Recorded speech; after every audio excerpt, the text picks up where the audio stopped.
Shalom, salam damai sejahtera bagi Bapak, Ibu, dan Saudara dimanapun berada. Jumpa lagi dengan saya dalam program Releman. Kita akan belajar dan merenungkan pertanyaan-pertanyaan yang ada di dalam Katekismus Heidelberg. Kita akan mulai merenungkan pertanyaan pertama. Pertanyaan pertama ialah, apakah satu-satunya penghiburanmu di dalam kehidupan dan kematian? Saya ulangi, apakah satu-satunya penghiburanmu di dalam kehidupan dan kematian? Bapak, Ibu, dan Saudara yang kekasih di dalam Kristus, pertanyaan ini menjadi bagian yang penting, bahan perenungan di dalam kehidupan kita.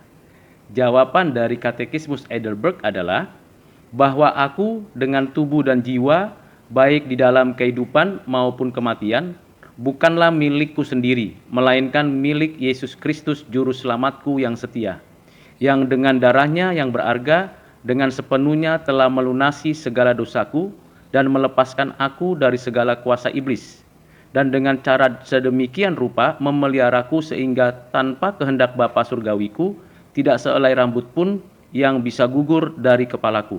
Dan bukan hanya itu, juga bahwa segala sesuatu pasti melayani keselamatanku, dan itulah sebabnya dengan Roh Kudus-Nya Ia juga memberi kepastian bagiku akan kehidupan yang kekal, dan membuatku dengan sepenuh hati bersedia dan siap sejak saat ini untuk hidup baginya. Kita memerlukan penghiburan, baik tubuh dan jiwa kita. Dan dalam keadaan hidup atau mati, kita memiliki penghiburan yang tetap dari Kristus, dari Bapa Surgawi, dan dari Roh Kudus. Ketiga pribadi yang kekal ini menghibur kita.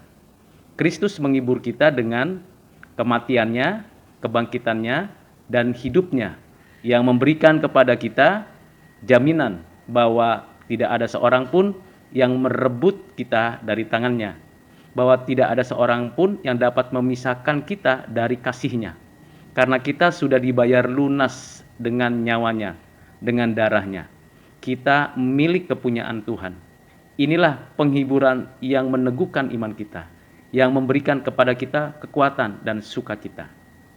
Yang kedua adalah karena Bapa Surgawi memberikan kepada kita perlindungan, pemeliharaan, pemerintahannya nyata atas hidup kita.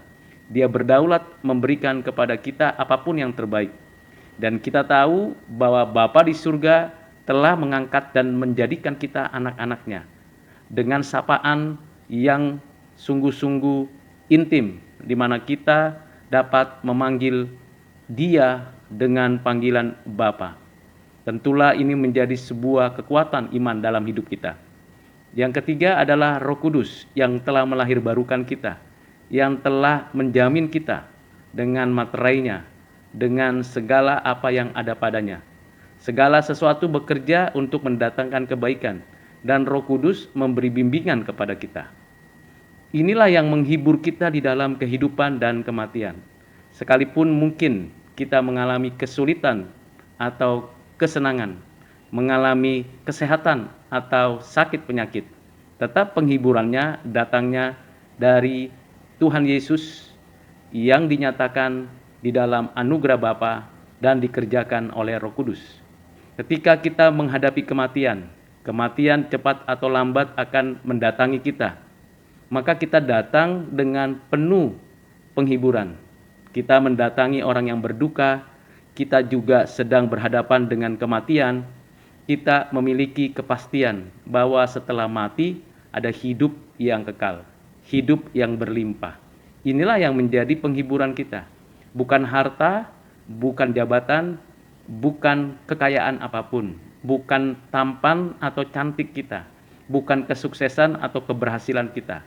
Yang menghibur kita adalah Kristus, Tuhan yang memiliki hidup kita. Mari kita renungkan, Bapak, Ibu, dan Saudara, ketika kita menghadapi kematian, menjelang kematian, atau berhadapan dengan kematian, ketahuilah hanya ada satu penghiburan, Kristus, Tuhan kita, anugerah dari Bapa di surga, dan kekuatan dari Roh Kudus. Kiranya renungan singkat ini menjadi sukacita bagi kita menjalani kehidupan kita sekarang dan nanti. Tuhan Yesus memberkati. Amin.